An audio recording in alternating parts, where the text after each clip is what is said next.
The India out president is in India. I'm talking about Mohamed Muizzu, the president of the Maldives. He was elected last year on the promise of India out, and he did follow through. Muizzu removed Indian soldiers from his country. He also cozied up to China and Turkey. But now, reality has hit. Muizzu is on a 5-day state visit to India. Today he was in New Delhi. First he received a ceremonial welcome in the Rashtrapati Bhavan. Then he held talks with Prime Minister Narendra Modi. And finally he signed some deals. Of course, everyone is asking the same question. Is this a U-turn? And if it is, then why? Well, the first answer is yes. It is a U-turn, a classic one. Muizzu had called India a bully. He said his country was not anyone's backyard. Compared to that, his tone has certainly softened. Listen to this. India is a key partner in the socio-economic and infrastructure development of the Maldives and has stood by the Maldives during our times of need. Bully to keep partner. He's come a long way. Prime Minister Modi also praised this relationship. He highlighted India's neighbourhood first policy. He also talked about India's role as the first responder.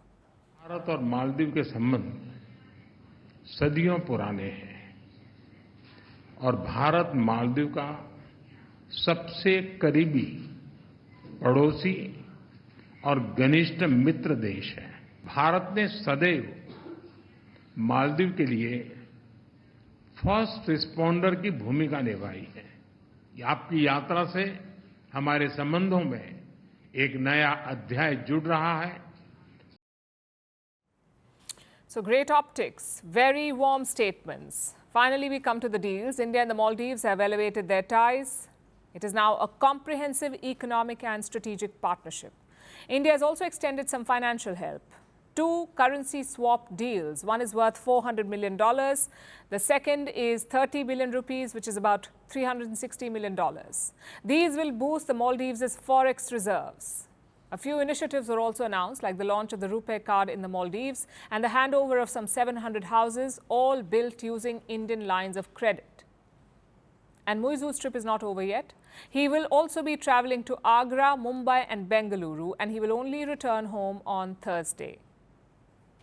So quite a long stay for Muizzu, and that too in a country that he villainized not very long ago. What explains this change of heart?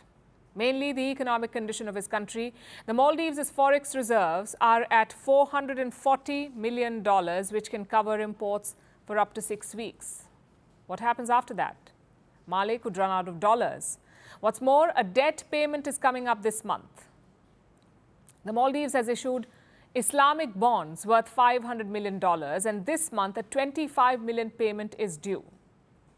Now, no country has ever defaulted on Islamic bonds. The worry is that Mali could be the first. So what does Muizzu do? Fly over to India.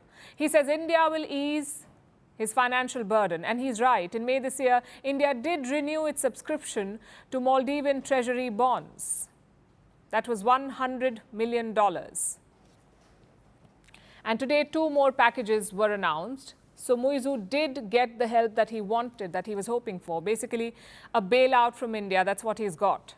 Secondly, he is wooing Indian tourists. Many of them have ditched the Maldives, especially after this year's diplomatic standoff. Indian footfall in the Maldives has dropped by 50,000. It has led to losses worth $150 million. That's a lot of money for this country, the Maldives, which is why their president, Mohamed Muizzu, is travelling beyond Delhi. He wants to spread the message that Indians are welcome in his country. It is basically a reality check for Muizzu. He thought that he could cut India out, maybe replace New Delhi with Beijing, but that is easier said than done. The Maldives has depended on India for most things: food, infrastructure, health, sometimes even drinking water.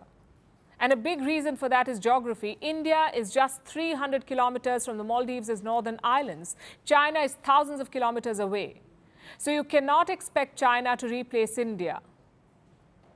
It is, of course, geographically impossible, but also politically impossible. Perhaps Muizzu has realized that, which is why he circled back to India. For New Delhi, this is a victory for quiet diplomacy. Remember, India never responded to Muizzu's public outcries. It simply waited for reality to kick in, and it has paid off. Now, the key is to build on this new foundation to make sure that such episodes do not repeat again.